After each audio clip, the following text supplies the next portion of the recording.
നമസ്കാരം. എൻ്റെ പേര് സുരേഷ്. അങ്കമാലി സ്വദേശം. വർക്ക് ചെയ്യണത് അങ്കമാലി, സ്വദേശം വയനാട് സുൽത്താൻ ബത്തേരിയാണ്. അങ്കമാലി മൂക്കന്നൂരാണ്.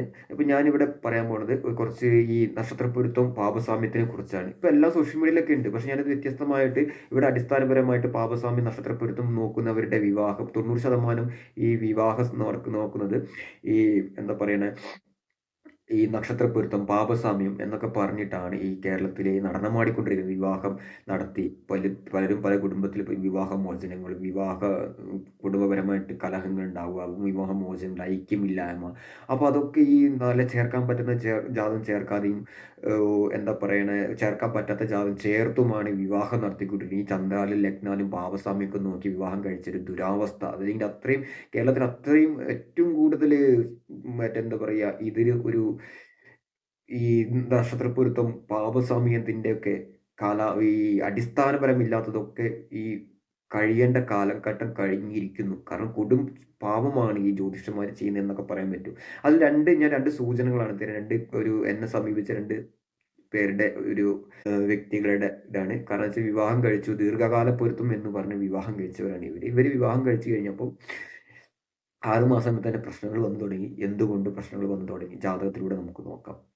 ഇവിടെ പുരുഷന്റെ നക്ഷത്രം എന്ന് പറയുന്നത് മകം നക്ഷത്രമാണ്. സ്ത്രീയുടെ നക്ഷത്രം പറയുന്നത് അനിയുടെ നക്ഷത്രമാണ്. 10ൽ 5 പൊരുത്തമുണ്ട്. ദീർഘകാല പൊരുത്തം എന്ന് പറഞ്ഞ് വിവാഹം കഴിച്ചതിന് ധൈര്യമായിട്ട് കഴിച്ചോളൂ, ഒരു കുഴപ്പമില്ല എന്ന് പറഞ്ഞ ജാതകമാണ്. ഇവിടെ കൃത്യമായ ജാതക വിചിന്താനം ചെയ്തിട്ടില്ല എന്നാണ് വാസ്തവം. അപ്പൊ നമുക്ക് നോക്കാം. ഇവിടെ കുംഭൻ രാശിയിലാണ് പുരുഷൻ ലഗ്നം വന്നിരിക്കുന്നത്. മീനൻ രാശിയിൽ 2ാം ഭാവത്തിൽ രവി, ശുക്രൻ, ബുധൻ, 5ൽ ഗുരു, 6ൽ കുജൻ, 7ൽ ശനി, ചന്ദ്രൻ. ഞാൻ വേറെ കൂടുതലൊന്നും പറയണില്ല. വിവാഹഭാവം മാത്രം, 7ാം ഭാവം കൊണ്ട് മാത്രം ചിന്തിക്കുന്നുള്ളൂ. അപ്പോൾ സ്ത്രീ ജാതകത്തിൽ ഇടവം ലഗ്നം,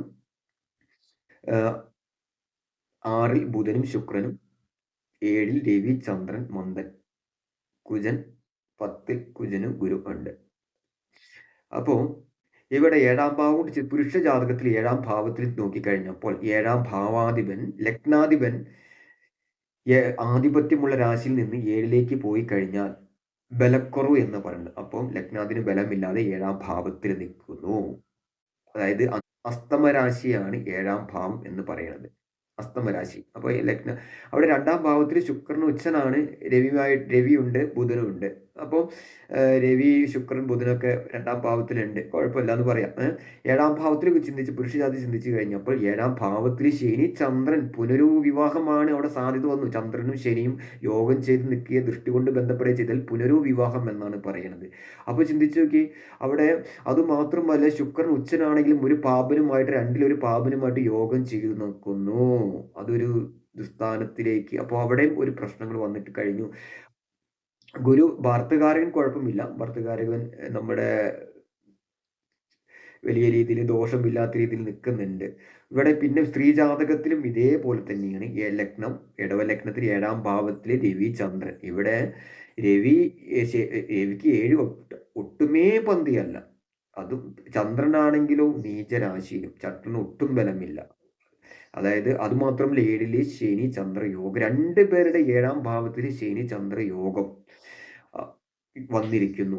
അതുമാത്രമല്ല, ലഗ്നത്തിൽ നിന്ന് 10ൽ നിന്ന് കുജന്റെ ദൃഷ്ടി 7ലേക്ക് വന്നിരിക്കുന്നു. അപ്പം 2, 3 പാവൻ ബന്ധമാണ് സ്ത്രീ ജാതകത്തിൽ 7ാം ഭാവം കൊണ്ട് വന്നിരിക്കുന്നത്. അപ്പൊ അത് വളരെ ശനി 7ല്, അതായത് രവി ചന്ദ്രൻ ഒട്ടുമേ ബലമില്ല. 7ാം ഭാവം രവിക്ക് ഒട്ടും പന്തിയല്ല. ഭർത്താവിനാൽ ഭാര്യ ഉപേക്ഷിക്കപ്പെടും, അല്ലെങ്കിൽ പുരുഷനാണെങ്കിൽ നേരെ തിരിച്ചു വരും. സ്ത്രീക്കാണെങ്കിലും അതേപോലെ തന്നെയാണ് വരുന്നത്. ശനി ചന്ദ്രനും യോഗം ചെയ്ത പുനർവിവാഹ സാധ്യതയാണ്. അപ്പൊ ഇതൊരു 6 മാസം പോലും ഇവര് വിവാഹം ഭാവം ചിന്തിക്കാതെ, അല്ലെങ്കിൽ നക്ഷത്രപ്പൊരുത്തം നോക്കി വിവാഹം കഴിച്ചവരാണ്. എന്തുകൊണ്ട് ഇവര് ഈ അശാസ്ത്രീയപരമായിട്ട് ഇത്രയും ഒരു എന്താ പറയാ, ഈ ഒരു ഗ്രഹനില യോജിപ്പിച്ച് കൊടുത്തുന്നു ഉള്ളതൊരു വ്യക്തമല്ല. കാരണം ശനിക്ക് 7 ദിഗ്ബലമുണ്ട്. പക്ഷെ ശനിക്ക് 7ാം ഭാവം അത്ര പന്തിയല്ല. 7ാം ഭാവത്തിൽ വന്നത് അത്രയും നല്ലതല്ല. അവിടെ 3 പാവബന്ധങ്ങളാണ് വന്നിരിക്കുന്നത്. അപ്പോ പറയാനുള്ളത്, എന്തുകൊണ്ട് ഈ ഒരു അടിസ്ഥാനമില്ലാതെ നക്ഷത്രപ്പൊരുത്തം നോക്കി 10ൽ 5 ദീർഘകാല പൊരുത്തം നോക്കി വിവാഹം കഴിച്ച 2 വ്യക്തികളാണ് ഇവര്. ഇവരുടെ ദുരവസ്ഥ ആണ് ഈ ഒരു ഞാൻ അവസ്ഥ പറഞ്ഞിരിക്കുന്നത്. അപ്പോൾ ഒരു കാരണവശാലും നിങ്ങളെല്ലാവരും ഇതിനെപ്പോലെ കുറച്ച് എപ്പിസോഡുകൾ ഇങ്ങനെ ഇതിനെ പറ്റിയിട്ട് നിരന്തരമായിട്ട് ഇടുന്നതാണ്. ഇതിന്റെ എന്ന് വെച്ചാൽ ദീർഘപ്പൊരുത്തം എന്ന് പറഞ്ഞ് വിവാഹം കഴിച്ച, അതായത് നക്ഷത്രപ്പൊരുത്തം പാവസാമ്യം നോക്കി വിവാഹം കഴിച്ച 2 വ്യക്തികളുടെ ദുരവസ്ഥ. 7ാം ഭാവത്തിൽ 2 പേരുടെ പാവബന്ധം വന്നിരിക്കുന്നു. 7ാം ഭാവാധിപൻ 2ൽ അതായത് 7ാം ഭാവാധിപൻ അതായത് കളത്രകാരകൻ 2ാം ഭാവത്തില് ശുക്രനുമായി പാവനുമായിട്ട് യോഗം ചെയ്ത് നിൽക്കുന്നു. 2 പേരുടെ 7ല് പാവം മധ്യസ്ഥിതി വന്നിരിക്കുന്നു. പാവങ്ങളുടെ യോഗം വന്നിരിക്കുന്നു. ഇതൊന്നും നക്ഷത്രപ്പൊരുത്തം നോക്കിയിട്ട് അവര് അറിഞ്ഞിരുന്നില്ല. പിന്നീടാണ് ഇതൊക്കെ അറിഞ്ഞത്. ഇവര് 6 മാസം പോലും ജീവിച്ചില്ല എന്നർത്ഥം. അപ്പൊ ഇതേപോലെ ഒരു കാരണവശാലും ആരും ഈ വിവാഹ നക്ഷത്രപ്പൊരുത്തം നോക്കി ആരെടുത്ത് ഏത് ജ്യോതിഷത്തിൽ പോവുകയാണെങ്കിലും, ഈ ഗുരുവിന്റെ അടുത്ത് പോവുകയാണെങ്കിൽ നക്ഷത്രപ്പൊരുത്തം എനിക്ക് വേണ്ട, എനിക്ക് 2 പേരുടെ ജാതക വിചിന്താനം ചെയ്യണം. ഈ ജാതക വിചിന്താനം ചെയ്യാന്ന് പറയുന്നത് ആദ്യം നോക്കേണ്ടത് ലഗ്നം നോക്കണം. ലഗ്നാധിപൻ എവിടെ നോക്കണം? 2ാം ഭാവം നോക്കണം. 2ാം ഭാവം എന്ന് പറയുന്നത് വിവാഹ 2ാം ഭാവം വിദ്യ, വാക്ക്, ധനം. വാക്കാണ് ഏറ്റവും വലുത്. 5ാം ഭാവം സന്താന ഭാഗ്യം നോക്കണം. അതേപോലെ തന്നെ 10ഉം 11 ഭാവം നോക്കണം. കർമ്മഭാവം നോക്കണം. 2 പേരുടെയും 10ാം ഭാവം പോയി കിടക്കുകയാണെങ്കിൽ കർമ്മത്തിൽ വരുന്ന ബുദ്ധിമുട്ടുകൾ വരാം. അല്ലെങ്കിൽ ഒരേ ലഗ്നക്കാരനാണെങ്കിൽ നല്ല കുഴപ്പമില്ല. പക്ഷെ ഒരു ലഗ്നക്കാരന് ഒരു കഷ്ടകാലം വരുന്ന സമയത്ത് ഒരേപോലെ അനുഭവിക്കേണ്ടതായിട്ട് വരും.